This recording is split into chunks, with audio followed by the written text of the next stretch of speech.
crisis now.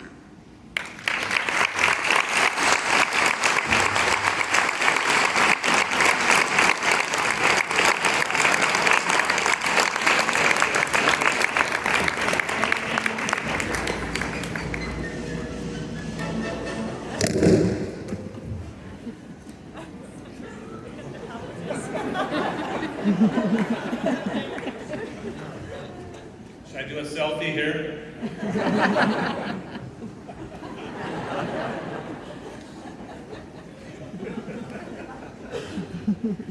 Welcome to my hometown. So good to have you here. It's a delight to welcome the ISFG to Washington, D.C. And this is something we've dreamed of for many years, to be able to bring this wonderful society and group together as we talk about forensic genetics, forensic DNA that can help the world. So I'm going to, I first came to Washington, D.C. more than 30 years ago because I love American history. And so I worked in the National Archives when I first came here. And so it's fun to be able to share a little bit about the history. I'm grateful that Mekki did such a great job giving you a history of ISFG. Because we have so many from the United States here, we get a chance to kind of welcome you to this wonderful society. We use presidents, as you noticed at various events. This was at the American Academy of Forensic Sciences in 2020, where we welcomed or invited people to come. And notice that this had the year 2021 on there. So, laser's not working. So we had 2021, and obviously, thanks to a little molecule, that provided an opportunity for people to work virtually for a while. We didn't have a chance to come together in 2021, but we are delighted that you're able to be here with us now, and we look forward to a wonderful week of discussions and working together to build a greater community. I thought that give a brief history about George Washington and about Washington, D.C. What better way to do that than as George Washington. So there's really three primary things that he did to help form this country that helped influence the world. And I'm going to show this through various paintings. The first is that he was in charge of the Continental Army that had to repel the British Empire, the most powerful army and navy in the world at the time, from the 13 colonies that we had here. He actually lost most of his battles over the 8 years, but he was able to keep the armies together and win the Revolutionary War. When he finished, he stepped down and went back to his home in Mount Vernon. And King George, the King of England at the time, said, George Washington is the greatest person in history because he's willing to give up power and step away from that. At that time, the 1700s, there had never been a former head of state. If you won a military battle, you became the head of the country or whatever, that you took over it. So he was the first one to really step away and set an example of that. He then presided over the Continental Congress that formed the Constitutional Convention in 1787 that formed the United States Constitution, serving as the president of that.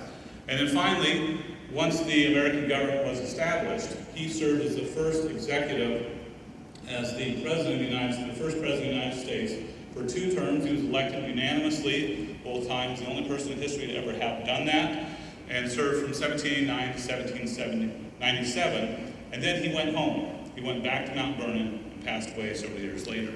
When he passed away, it was said at his funeral that he was first in war, he was first in peace, and he was first in the hearts of his countrymen. And that's the message of who George Washington was.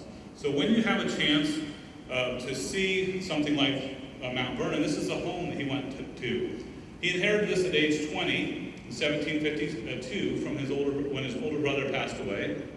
And so this became a large plantation. He was a scientist in the fact that he was very careful with reading all the available literature that was available on how to improve agriculture and to try to grow his crops and his farm, and did a wonderful job with that. Had a very successful farm. It was located about 15 miles down the Potomac River from here. He was also instrumental in he was a surveyor and had established kind of knowledge of what the land looked like. He was the one that picked this site become the future capital of Washington, D.C., D.C. standing for the District of Columbia. So he served as the first of, we now have had 46 presidents. We currently have our 46th president, Joseph Biden, and he was the first in that. He was the only president to not live in the White House. It hadn't been built yet. They just were establishing the city and were building that. So John Adams, the second president, was the first one to live in the White House. So if you have a chance to go by the White House while you're here, it's a wonderful place to visit. The Washington Monument is built in his honor. It embodies the awe, the respect, the gratitude that the nation felt for this founding father. There's two phases of the construction, and so if you look closely, you'll see the lower half is lighter stone than the upper half, and that is because they ran out of money. When they were building it in 1854, they ran out of money, and it took 25 years for them to raise enough money. The government took over building it, and they built the top 2/3 with a stone from a different part of the quarry, thus a different color.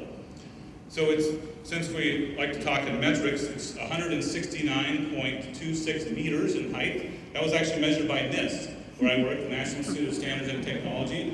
In 1999, actually went and measured the exact height. And so they say it's 555 feet, but it's not exactly that. And it's 55 feet wide at the base. Again, scientists involved in measuring these things. Except for this monument, there's nothing allowed to be taller than the U.S. Capitol, which is why you see no skyscrapers in Washington, D.C. And that's important to understand, that this obelisk is the only building that's allowed to be taller. And when it was initially finished in 1884, it was the largest building in the world. The Eiffel Tower passed it a few years later when it was built in Paris, but until this time, it was the largest structure that had ever been built. So, since we're talking about DNA testing, we can talk about U.S. presidents' DNA testing. There's been some testing that's been involved with U.S. presidents. So I did my PhD research at the FBI laboratory in the early 1990s as the mitochondrial DNA unit was being established. Joe DeZino and Mark Wilson were involved in setting that unit up. And one of the things I developed, my very first paper, was on quantifying mitochondrial DNA, developing a method to do that, a method that's still used today with different instrumentation, but it's the same method that was described in the 1994 article. In late 1993, the FBI received several hairs that were believed to be from George Washington to see if they could get mitochondrial DNA from it. Unfortunately, no mitochondrial DNA was able to be quantified from that, and therefore, there's nothing to talk about in terms of George Washington and DNA. So the first president that we can talk about in terms of DNA testing is the 42nd president, Bill Clinton, very famous stain on a blue dress, and the RFLP testing that was done at the time, a direct match to that, giving a result in random match probably of 1 in 7.8 trillion. Very strong evidence that led to some things happening there. Shortly thereafter, a couple months later, Thomas Jefferson, the third president of the United States, was connected, his family was connected, not him specifically, but that's the way the press did it, was that the Y chromosome kinship association was made and published in Nature by several members of ISFG, all three of who have spoken, Chris Tyler Smith, Mark Jobling, and Peter D. Knife. Their laboratories in Europe were involved in doing the testing on the Jefferson families and the Hemmings families, and were able to show this connection to the Jefferson family, with the Hemmings family to the Jefferson Y chromosome.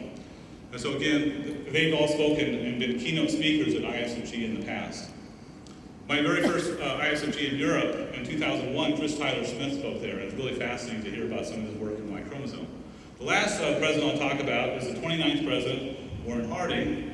Since later this week we'll be talking about genetic genealogy, he was actually implicated as fathering a child out of wedlock a few years ago in 2015 with the DNA Ancestry Association over genetic genealogy. So we've had a number of technologies used on U.S. presidents over the years and have had an impact on history. Think about that. So you'll see links to all of these. So I'm going to put these slides up on our website, isfg2022.org, that'll go up by tomorrow, and then you can click on each of the stories and see these slides in more detail if you'd like. So a president typically addresses a Congress, like we have here, in giving a State of the Union address. So this is a picture of President Obama in 2010, giving a State of the Union to the joint houses of Congress, to the U.S. Supreme Court, and to the American public via television, and to the world, is how a State of the Union is given. So it's required in the Constitution, Article 2, Section 3, that the President shall, from time to time, give to the Congress information on the State of the Union and recommend to their consideration such measures as he shall judge necessary and expedient. And in January 8th, 1790, George Washington gave the very first State of the Union address, because he was the first president. And this talked about a number of things, but it also talked about science. And I'm going to show you some of the very interesting quotes from that and use that to frame the rest of my talk. So the U.S. presidents now will give a State of the Union speech in terms of presenting it using televised to Congress and to the American people. It can also be written. And President Jimmy Carter in 1979 has the record for the longest State of the Union address, 33,000 words. Fortunately, that wasn't read to the people. It would have taken several hours. And George Washington holds the record for the shortest State of the Union, which was that first one in 1790. It was 1,089 words in length. Though there's actually been lots of the lengths of the speeches. And so the longest speeches were given by Bill Clinton and by Donald Trump. And again, comparing that to Washington. So my goal tonight is to be a little bit more like Washington, a little less like Clinton or Trump. So, the reading level of State of the Union addresses has also been on the decline over the years. It started at a college level and now is moving downwards towards middle school level. And so I wonder if that downward trend is necessarily a good thing, plotting some scientific stuff there. So let's get to George Washington's first State of the Union address, given in January 1790. This is the text from it. You can get it from Mount Vernon's website. And in this, he emphasizes the uniformity in currency and in weights and measures of the United States is an object of great importance and will, I am persuaded, be duly attended to. So he emphasizes the need to have connectivity, the ability to communicate information to people through currency to be able to exchange commerce and stuff that way. Second, he encourages the introduction of new and useful inventions from abroad and the exertion of skill and genius in producing them at home. In fact, one of the very first acts that he passed was the formation of the U.S. Patent Office and the ability to patent inventions. So he's very interested in developing technology and making sure that that was being used effectively. And finally, he concluded that there is nothing which can be better serve our patronage than the promotion of science and literature. Knowledge is in every country the surest basis of public happiness. And so if you kind of break these things down, we have an emphasis on wanting to enable connectivity, interconnectivity, so we can communicate information, whether it's currency and exchange of money and goods, or if it's the weights and measures to be able to communicate things that way. We have the desire to develop technology, and we have the desire to share knowledge and to promote science. And I would submit that these are the three key principles and purposes of the International Society for Forensic Genetics.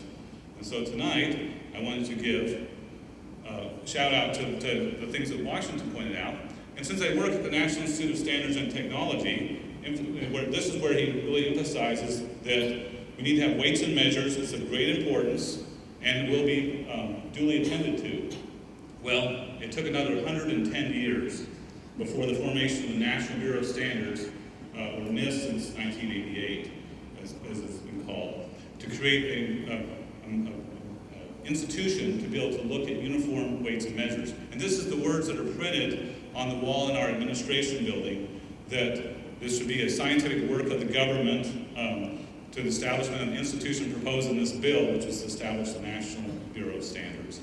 So again, this goes back to the call out that President Washington made 110 years before to have uniform things. So what's the message there? Sometimes this is a reminder, sometimes the government moves slower than desired. So tonight, I would like to offer, in terms of looking at the progress in forensic genetics over the past 3 years, and the impact of ISFG and of FSI genetics, and provide a State of the Union address or a state of the field. And so I'll take off the wig and become John again.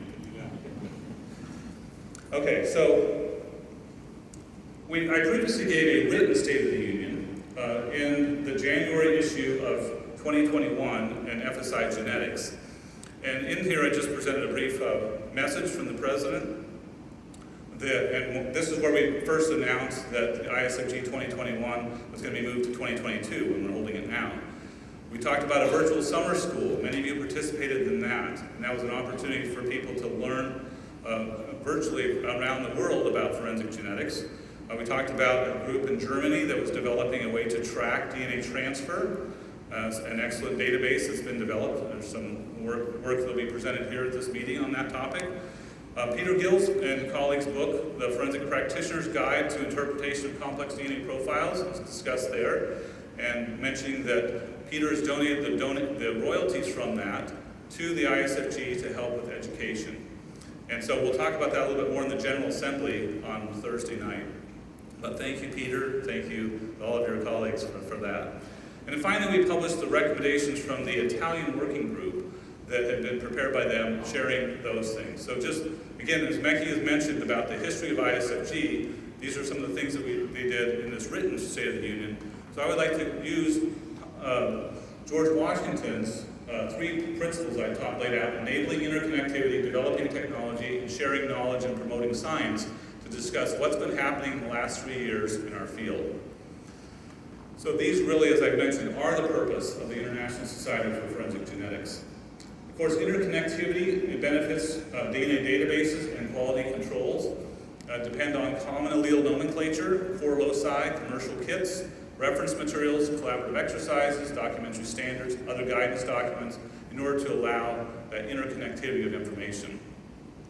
This is done through the ISFG DNA commissions and the working group's collaborative exercises, as Mekhi has pointed out. Under developing technology, there's many new developments that have been happening, and many of the people in this room are directly responsible for those developments. And so I want to applaud you for those wonderful efforts you're making in your laboratories, research and practitioner laboratories to make these things happen. Improving DNA recovery, rapid DNA, next-gen sequencing, probabilistic genotyping software, investigative genetic genealogy, phenotyping, and activity level reporting. And we're going to hear about all these topics through the posters and oral presentations of this week. But certainly FSI Genetics, the official ISFG journal, is a great place to learn them. And there has been 439 articles published since our last ISFG meeting, emphasizing the wonderful value of having the ability to write things down and share them with others and promoting the science that way. And then finally, with conferences like this one, we have, and publications, we have the ability to stand on the shoulders of giants. You are the giants that we stand on the shoulders of to be able to move the field forward. So this week, as Heather and Christian have mentioned, we have 16 workshops we've just concluded, 62 talks, and 262 posters where we have a chance to really learn together and grow as a community. So I'll begin with enabling interconnectivity and the purpose, again, of the commissions. This is a summary of the ISFG commissions. There's been 21 DNA commissions to date, again, providing recommendations, considerations to enable interconnectivity and advance the quality of forensic DNA evidence. We have under autosomal STRs and allele nomenclature articles going back to 1994, 97, and 2016 that talk about repeat nomenclature and why do we call an allele a 9.3? That was defined by ISFG DNA Commission. We have mitochondrial DNA, 2 commissions for the mitochondrial DNA, 3 for Y chromosome, 1 for the X chromosome, 4 that relate to DNA mixtures and assessing evidence, and then a variety of other topics with polymorphisms, disaster victim identification, biostatistics, non-human DNA, the use of Strider in an autosomal DNA database, and software validation. Again, the way I made this slide, when you see these PDFs, you can click on each of those links, the hyperlinks there of the papers, and it will take you back to the paper that's on the ISFG website and enabling you to get access to that information. We currently have 2 active DNA commissions, one on STR nomenclature with DNA sequencing information that Catherine Gettings is leading, and that's building on the STRAND efforts, and you can hear more about that on Wednesday. We have the phenotyping and building on the Visage efforts that have been going on throughout Europe for the number of years that Manfred Kaiser is leading. And so we have a chance to learn more, and we'll have more standardization on these topics because of these active DNA commissions. This is just to illustrate some of the ones that have been published in the last few years. Two led by Peter Gill, the DNA commissions related to the importance of propositions and forming subsource propositions and then activity level propositions and separating those out and distinguishing results, propositions, and explanations and so on. We have the Y chromosome, one that Luce Rower led and published in 2020 that talks about evaluating profiles, decision process for DNA interpretation. It's illustrated here. The frequency estimations, databases, and 6 fundamental requirements for databases, which YHRD follows. The reporting guidelines, and further considerations as we move forward with rapidly mutating YSTR panels, and so on. Specific recommendations about using the discrete Laplace approach with likelihood ratios for doing this, and also reporting information beyond just the database result in this. We have working groups that have been that Meki talked about. There's 13 working groups. The Japanese one right now is on active, so 12 active working groups. They're mostly defined by language in order to enable interconnectivity, so we can have more conversations and work. Those groups can work together. These serve as an important forum for the exchange of information and for growth in those countries and those languages and to help solve problems there. And finally, developing platforms for quality control and proficiency test exercises, which I'll show in a moment. There are a number of proficiency tests and collaborative exercises that have been developed by these groups.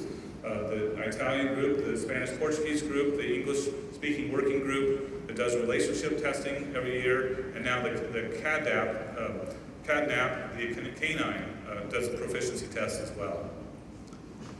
This is just a summary that I made of the various collaborative exercises and interlab studies that have been published in the last few years in FSI genetics and who originated them. So the first one, for example, forensic applications of massively parallel sequencing. It comes from the Spanish-Portuguese working group, where 7 laboratories looked at 2 different platforms, and that was published by Barrio et al. in 2020.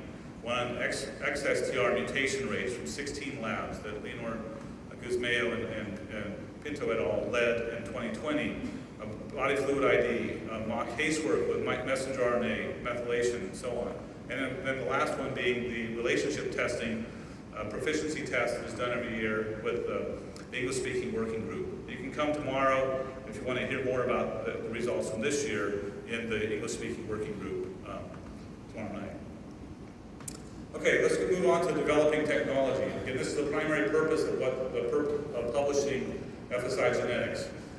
We have a number of things happening in the field, of course, under investigations. We have phenotyping and ancestry. We can hear more about that tomorrow from Chris Phillips as we start the meeting out in the morning.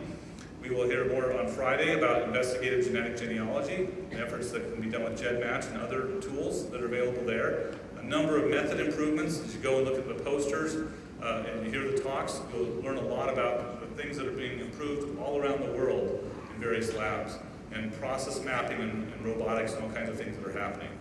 We have, on the analysis side, many improvements have happened in MPS and in rapid DNA. And then on the interpretation side, we have, of course, probabilistic genotyping, activity level evaluations. We've had some of the workshops have been focused on this.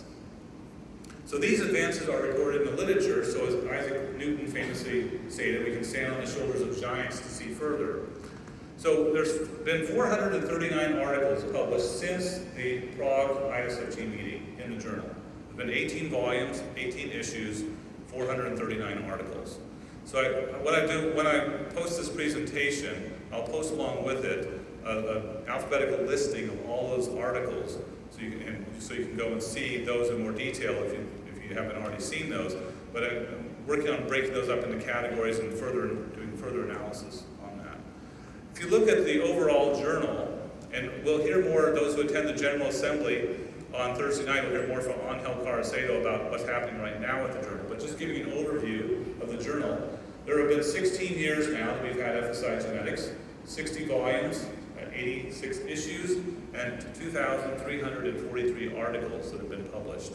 That is real impact, and that comes from the efforts of all of you and many colleagues around the world that aren't here at this meeting that are making a difference. And if we break down, look at what's going on with those 439 articles between volume 43 and volume 60, we can see the many things that are happening in the field and the great advances being made. The cover changed since we had our last meeting in 2019, and the editors have changed over time. When it first started, Peter Snyder and I were with Angel Caracedo as the editors. Then that expanded to include Adrian and Leonore, and then Walter and Peter Vallone were added in order to expand the board, and I stepped off as I became ISFG president. It's a lot of work, and I want to compliment their efforts, and all of you who serve as reviewers and answer their requests for reviews, because that's what strengthens our community and allows things to grow. If you look at the journals, this is an analysis from Scopus that I did last week. The top 30 journals in forensic genetics. The reason it's 445 is there's a few articles been published since the last issue closed, the 439 I mentioned earlier. But you can see how much further FSI Genetics is ahead of International Journal of Legal Medicine, Forensic Science International, or the Journal of Forensic Sciences, and so on. There's a rich source of information available to the community because of the efforts of ISFG, because of your efforts as researchers, and because of the efforts of reviewers and the editors doing that. So I want to compliment you there. The 10 most prolific authors in the last 3 years. Duncan Taylor from Australia wins this. And for FSI Genetics alone, see the rankings. Wonderful production of efforts there. And I think they deserve an award for most likely to need more sleep. Certainly, that's a lot of work that they're putting out.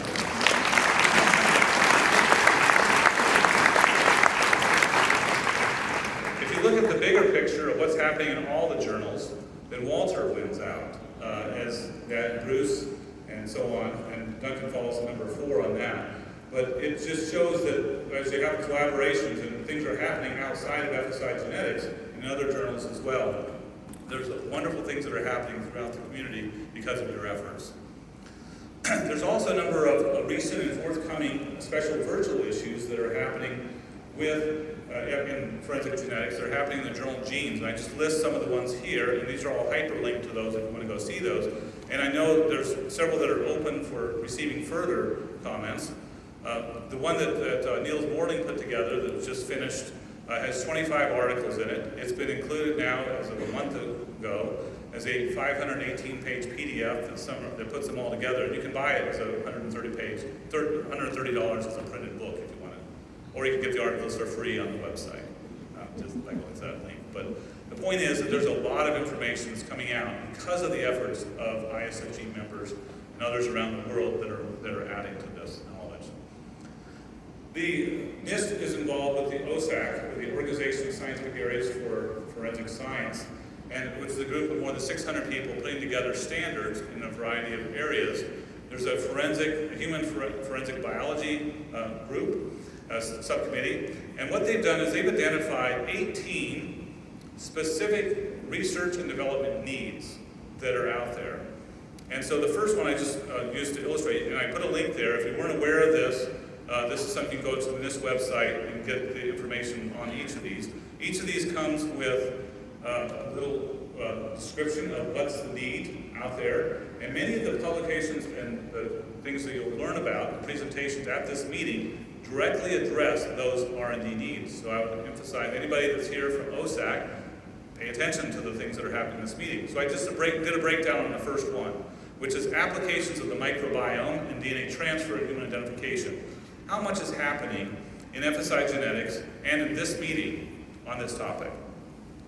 So R&D need number 1 is listed there, the use of the microbiome. There are 7 publications since 2019 that relate specifically to this topic. And these are just listed by their numbers in the list that I have, alphabetical list of 40 and 133 and so on. There are 10 presentations at this meeting. There's an oral presentation on Friday, oral 48, and there are 9 posters that relate to this topic. So I invite you, if you're interested in specific topics that relate to these, pay attention to the details that are happening at this meeting. Talk to those researchers and practitioners learn something that will help benefit the field further. Finally, with sharing knowledge and promoting science. We have in the ISFG 1,292 members from 79 countries as of this week. The United States is the first in terms of the numbers. As Meki talked about, Germany is where ISFG started, and there's 142 members there, but we have 254. We would love to grow this even more significantly because we have the meeting here in this country right now. Spain is where the next ISFG will be held. It's the third of 91 members. The UK and Australia and so on. We'll go from there. In terms of this meeting, Heather mentioned at the beginning that we have 787 registered. Half of them are from the United States. 49% of those of you that are here are from the United States. This is a wonderful opportunity for our U.S. colleagues to learn about and to be part of this effort. And then from 50 other countries that are listed here, I have at least one representative that are present at this meeting.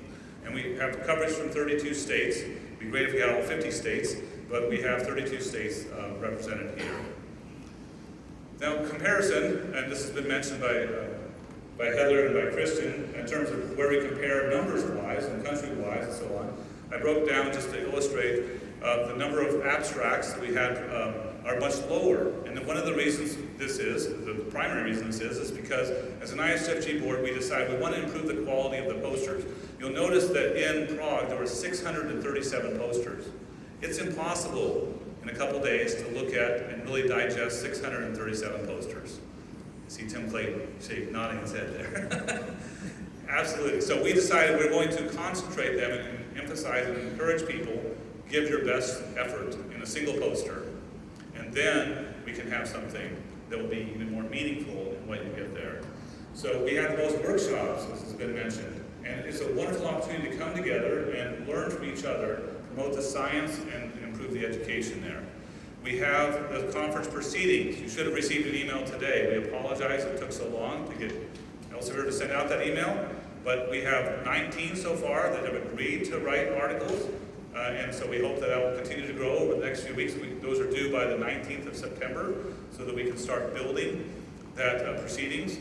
So we have a couple weeks to finish those, but we want to thank all of the workshop presenters, the oral presenters, and the poster presenters at this meeting because you are the giants that we stand on to see further as we go forward in this field. So the proceedings from Prague, we have by far the largest proceedings. Volume 7 of FSI Genetic Supplement Series has 914 pages, 347 articles because of those 637 posters. How many of you have read all of those? Probably not, right? So that's the thing is we'd like to be able to share something that's going to be meaningful. Our proceedings will be published. We plan on in December if we can get your contributions to that. By September 19th, we have a goal to be able to finish and have those out by December, this meeting. The conference, I just want to emphasize again how grateful we are, those who donated their efforts and time to prepare wonderful presentations that were heard by many of you over the last full day and half-day workshops. And this really, you had an opportunity to learn from some of the very best in the world on these topics. And I hope you appreciate that and come back to continue to learn more. Many of them presented last year as part of the virtual summer workshop. We will have this week wonderful plenary speakers on ancestry testing, kinship, population genetics, legal issues, interpretation, genetic genealogy. Again, the way that the meetings are set up is we have the plenary and then we have associated talks with those. It's different than some other meetings that you may attend, but this is the way that we've done that. David Kay unfortunately can't attend in person and will share a video with us on Thursday. We also have a special session on the O.J. Simpson trial. We've invited 4 speakers to that. I'm delighted that we're going to have a chance to study and learn from people that are involved with that case that happened 28 years ago, 28 years ago, and you'll get to hear more about that on Thursday afternoon. Those individuals will share what their experiences and what we can learn from that to go forward and do better. How is an ISFG meeting designed? So as Christian mentioned, a bid was made in 2017. At the meeting on Thursday at the General Assembly, we'll have a chance to vote on the where will we be in 2026 between Montreal and Dubai? Those are the choices of bids that have been submitted. So the planning began in earnest back in November of 2019 after the Prague meeting had finished with the local organizing committee led by Christian and Heather. And that the scientific program committee involves the 5 members of the ISFG board and then the Congress president and vice president. And overall, then the scientific topics and invited speakers are decided upon early on, and we then send an invitation to them to kind of frame out the meeting. We then extend invitations to them, and they accepted. We started building the program that way. Then, about 6 months before we want to have the abstracts in, we asked people to send in abstracts. The scientific program committee meets then and selects the orals and posters from that. And then the authors are notified to register for the meeting. The program is finalized and released, and finally the meeting is held. So welcome, we're here for that. So that's how that basically works. This is the scientific program committee as we met. We're doing 415 abstracts. That takes a while to do. But let me tell you, it's much better than doing the 800 abstracts we did for Prague. So from there we selected the orals, the session chairs, and the posters, and we rejected 73 multiple submissions from the same authors. We had one that submitted up 15 abstracts, actually, and so we only accepted one of those. But we also had an additional 45 that didn't register, and therefore they were removed after the process, after poster numbers had been assigned, which is why you don't see a poster number 9, for example. And that's what caused the confusion earlier today. We're grateful that all the posters are where they should be now. As I wrap up and just say, I just love being part of the ISFG. Meki put together at the Prague meeting a 50-year history, which he pulled a lot of the things from this. I first came to ISFG in 1999 and was part of participating in that and at the San Francisco meeting, and have been at every other meeting since then, and have loved contributing and speaking and sharing knowledge, presenting workshops and so on to this wonderful group and wonderful community, the working groups, the journal, and biannual meetings that we have. What's been the impact over the years and over careers? We have helped enable interconnectivity and make it easier to communicate across the world with forensic genetics.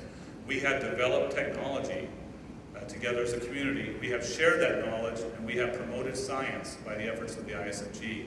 So if you're not a member of the ISFG, join and become part of that. Research and the new markers, new interpretation methods, collaborations that have been formed over the years came and originated out of ISFG and then led to great efforts that brought new markers and new efforts together. Population data has come together. But the thing I enjoy the most about ISFG, the meetings, this is my 12th meeting I've been to, is the people. I love the conversations, the discussions we have at this meeting and will have, and I just hope that each of you will take the time to get to know one another and to form a greater union as we work together on these things. I received this in the mail from someone from the Netherlands Forensic Institute right before the pandemic hit, back in March of 2020. And I thought, this is really cool. Just an illustration of the community and the connections that people make. She made a nice double helix here. And I asked her, how did you make this? And she sent me some photos of the process of going through this. According to her, it takes about 6 hours. Selena said it takes about 6 hours to fold all the pages of the book. But it's very fun for an author to receive, to be able to receive a book like that. So it's hanging out, it's in my office at work. So let me conclude with George Washington. Good. My wig back on here. So in the State of the Union address, move back over here to the George Washington position, right? In the State of the Union address, these are the concluding words of George Washington. I've substituted 3 words with ISFG appropriate terms, but the rest of it is from George Washington. They, to me, are very applicable to what we're going to experience this week. The welfare of instead of our government, I said our scientific society, ISFG, is the great object to which our cares and efforts ought to be directed. And I shall derive great satisfaction from a cooperation with you in the pleasing though arduous task of ensuring to our fellow set of citizens, researchers and practitioners, the blessings which we have a right to expect instead of from a government, from a well-organized ISFG Congress.